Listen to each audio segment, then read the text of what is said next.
Con la fine dell'impero di Carlo Magno, a Milano spicca la figura dell'arcivescovo Ansperto da Biassono, messo imperiale. La sua è una politica, sì, avete capito bene, politica, che tende ad accentuare l'autonomia della Chiesa milanese contro l'autorità della curia papale.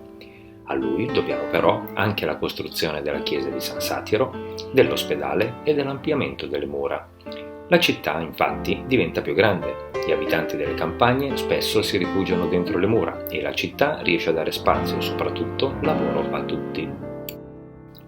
I feudatari litigano tra loro e contro chiunque voglia togliere loro il potere. Tra i tanti è Berengario, marchese del Friuli, a dettare legge per 36 anni. Al suo posto arriva poi Rodolfo di Borgogna e quindi Ugo di Provenza. A prescindere dai nomi, la cosa fondamentale è che questi abbiano l'appoggio dell'arcivescovo di Milano, visto che è lui che incorona il re d'Italia.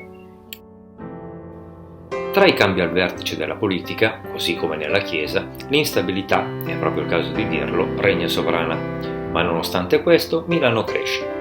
A pochi anni dalla fatidica data dell'anno 1000 entrano nei possedimenti milanesi Val Blegno e Valle Leventina, due valichi fondamentali per intensificare il traffico commerciale. A frenare le lotte dei feudatari, dalla Germania arriva Ottone, che nel 951 viene incoronato re d'Italia.